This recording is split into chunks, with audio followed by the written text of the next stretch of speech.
The stroke that stole his dreams, a doctor's warning you can't ignore. Do you ever lie awake at night, wondering if you'll wake up unable to hug your grandkids or walk to your garden?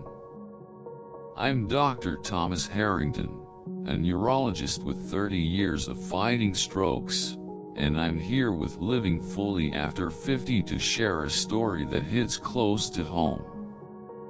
Meet James Peterson, a 68-year-old Boise retiree who thought he'd earned his golden years until one morning, his smile froze, his arm went limp, and his dreams of road tripping with his wife crumbled in a hospital bed. 9 everyday habits, ones you might be doing right now, pushed him to the edge. Want to know what they are and how to save yourself from the same fate? Stay with me. James's journey could be the wake-up call you need to live fully after 50. The morning that changed everything. Picture James Peterson, a 68-year-old retired schoolteacher from Boise, Idaho. He's the kind of guy who'd light up a room with his quick wit. The kind who'd spend Sundays teaching his grandkids how to cast a fishing line or grilling burgers for the neighborhood barbecue. James had big plans for his retirement, a cross-country RV trip with his wife, Linda, to visit every national park they'd dreamed of since their honeymoon. But on a chilly November morning in 2023, those dreams nearly vanished. I was on call at St. Luke's Medical Center when the ER nurse rushed me to James's side. His face was lopsided, his words a jumbled mess, and his right arm hung limp. Linda was trembling, clutching his hand, whispering, "He was fine, Dr. Thomas. We were laughing over coffee just an hour ago." As I ordered the CT scan and thrombolytics, my heart sank, not just because of the medical emergency, but because I'd seen this scene too many times in my 30 years as a stroke specialist. Stroke doesn't just rob you of movement, it steals your independence, your memories, your ability to hug your loved ones without someone holding you up. For seniors, it's the ultimate betrayal of the freedom you've worked decades to earn. James's story isn't just a patient file to me, it's a wake-up call. Over my career, I've treated thousands of strokes, researched the psychological and physiological triggers, and built this channel, Living Fully After 50, to share what I've learned. According to the American Heart Association's 2025 stroke statistics, stroke kills over 7 million people globally each year, with 160 million disability-adjusted life years lost. In the U.S., it's the 5th leading cause of death, striking someone every 40 seconds. But here's the gut punch. 80% of strokes are preventable. James didn't have to end up in that ER bed. His stroke was the result of 9 common habits so ordinary you might be doing them right now. Let's walk through his story, step by step, and I'll share not just the science, but the human side, the fears, the regrets, and the hope that kept him fighting. By the end, you'll know how to protect yourself and live the vibrant retirement you deserve. Habit 1: Burning the midnight oil.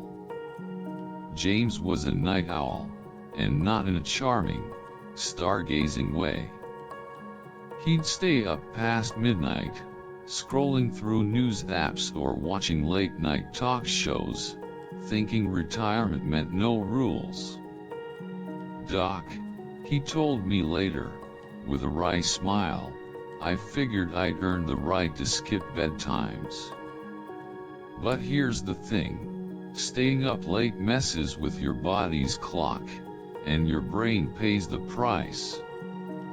When you skimp on sleep, your heart and blood vessels get hit with a surge of stress hormones, adrenaline and norepinephrine that tighten arteries and spike blood pressure. Over time, this can lead to clots or ruptures, the precursors to stroke. In my 30 years, I've seen how sleep deprivation wrecks the body. A 2025 World Health Organization report confirms that chronic sleep loss increases stroke risk by 25% in older adults, who recover slower from sleep debt.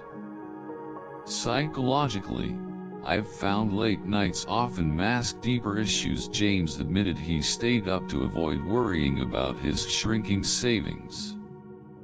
As the great philosopher Plato said, "We are twice armed if we fight with faith." For James, faith in better habits became his weapon. I prescribed a strict 10 p.m. bedtime and a wind-down routine, chamomile tea, soft music, no screens.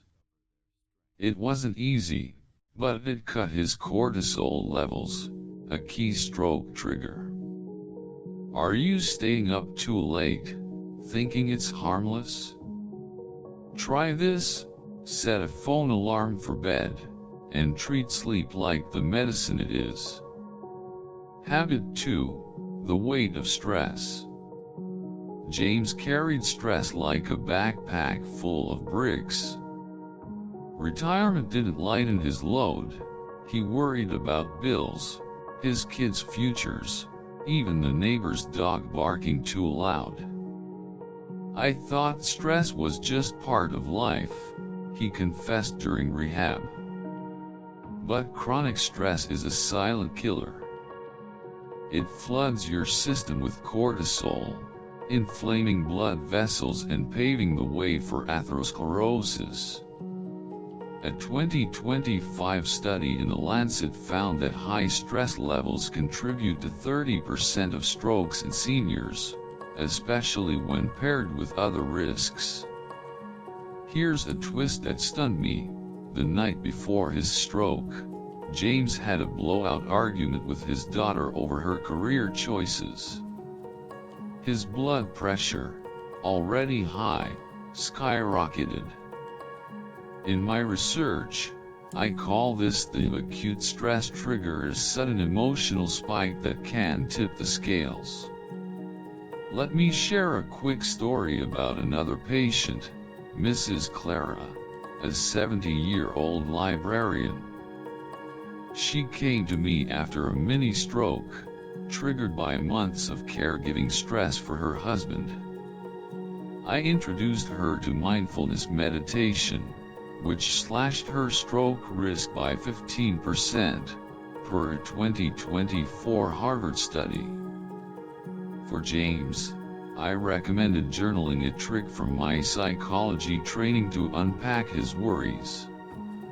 As Maya Angelou once said, "There is no greater agony than bearing an untold story inside you."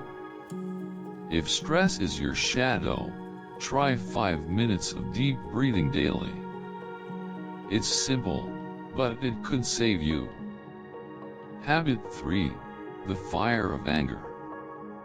James had a temper, and it wasn't just the big fights.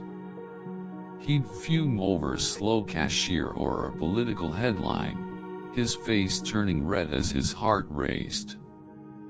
During one of our talks, he recounted a road rage incident that left him shaking, just weeks before his stroke. Anger, I've learned, is a spark that can ignite a stroke. It revs up your sympathetic nervous system, spiking blood pressure and straining your brain's delicate vessels. A 2019 Chinese study I often cite found that intense anger doubles the immediate risk of a cerebrovascular event, and 2025 AHA data links emotional volatility to 12% of strokes in seniors. What surprised me about James was the root of his anger, a deep fear of fading relevance. Retirement left him feeling sidelined, and small frustrations became outlets. As a psychologist, I see this often. Anger masks vulnerability. I taught James cognitive reframing, a technique to pause and question his triggers. Another patient, Mr. Rodriguez, 72, had similar outbursts until he started gratitude journaling, inspired by Oprah Winfrey's words, "Be thankful for what you have, you'll end up having more." James adopted this, and his blood pressure dropped 10 points. If you're quick to snap, try counting to 10 and asking, "Is this worth my peace?" It's a small step with big rewards. Habit 4. Forgetting the water bottle. James was terrible about drinking water. He'd go hours with just coffee or soda, especially in Idaho's dry summers. "I drink when I'm thirsty," he shrugged. But dehydration thickens your blood, making it stickier and more likely to clot. In seniors, where thirst signals weaken, this is a hidden danger. The CDC's 2025 stroke data shows dehydration UPS risk by 20%, especially in hot climates. James's blood tests post-stroke revealed high viscosity, a red flag I see too often. Here's a plot twist: James's dehydration wasn't just forgetfulness. He admitted he avoided water to limit bathroom trips, a common senior concern tied to prostate issues. Psychologically, it's about control, but it backfired. I prescribed a hydration schedule, a glass every 2 hours, kept by his favorite armchair. Another patient, Mrs. Evelyn, 74, avoided a second stroke by using a colorful water bottle with time markers, a fun trick that worked. As Benjamin Franklin said, "An ounce of prevention is worth a pound of cure." Start sipping now, and keep a bottle handy. Habit 5. A salty love affair. James loved his salty snacks, chips, pretzels, you name it. His kitchen was a sodium minefield, and he didn't even realize it. High salt intake is a top stroke driver, fueling hypertension, which affects 1 in 2 seniors, per 2025 WHO stats. Salt damages blood vessel linings, accelerating plaque buildup. James thought low-fat labels meant healthy, but his sodium levels were through the roof. The surprise? His wife, Linda, was the cook, and her heavy hand with salt came from a family tradition of flavorful meals. We revamped their diet with Mediterranean recipes, think olive oil, fresh herbs, and veggies. A 2025 AHA study shows this diet cuts stroke risk by 12%. Another patient, Mr. Carter, 67, dodged a stroke by swapping processed foods for home-cooked soups. If you're a salt lover, check labels and aim for under 2,300 milligrams daily. Your arteries will thank you. Habit 6. The smoke that lingered. James smoked since his 20s, cutting back to just a few cigarettes daily in retirement.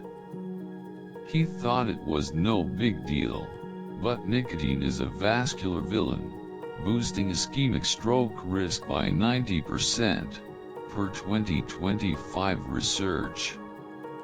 It narrows arteries and promotes clots. James's lung scans revealed early COPD, a sneaky co-conspirator in his stroke. The twist? He smoked to cope with loneliness, a common senior struggle. My psychological training kicked in. We tackled the root with support groups and nicotine patches.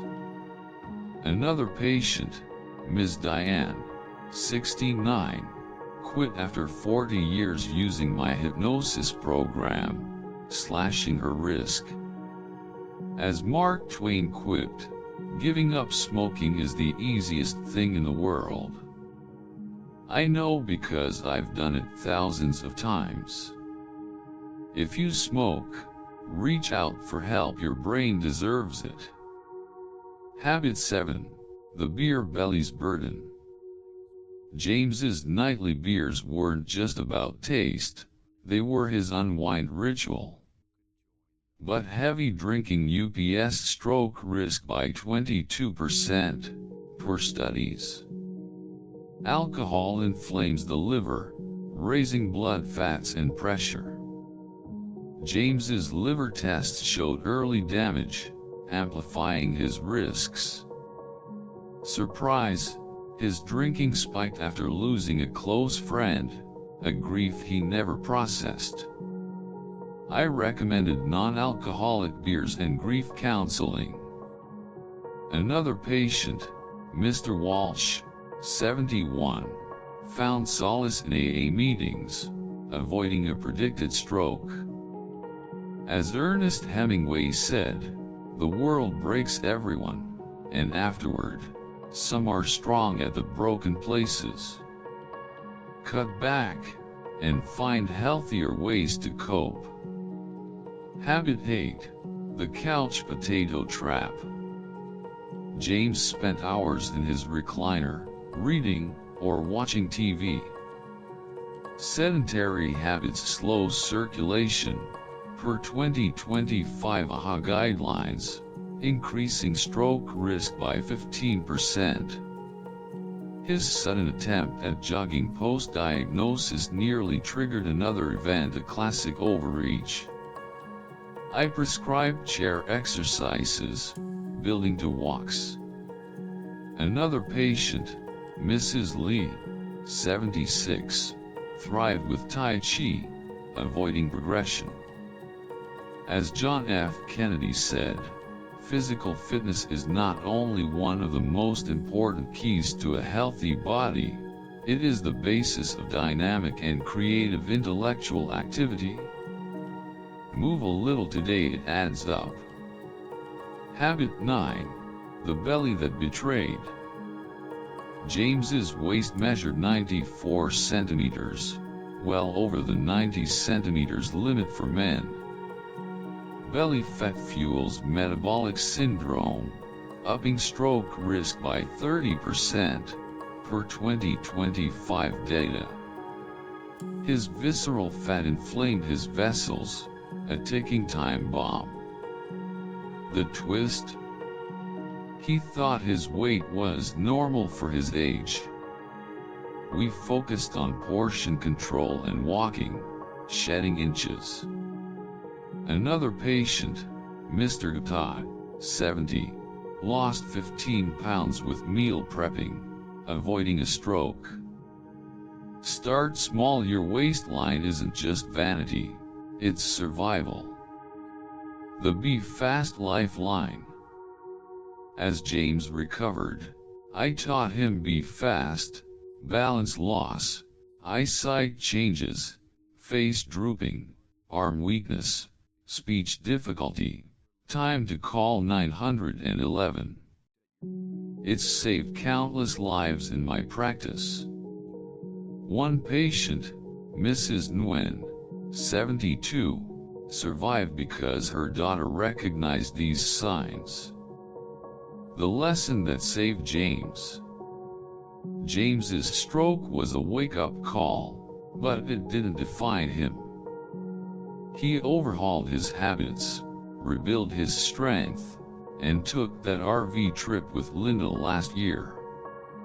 His story teaches us, your golden years are precious, but they are not guaranteed. Break these habits: sleep well, manage stress, tame anger, hydrate, eat smart, quit smoking and drinking, move, and slim down. As Helen Keller said, life is either a daring adventure or nothing at all. Live fully after 50. Start today. Like, share, and subscribe to Living Fully After 50 for more stories that inspire. Stay healthy, friends.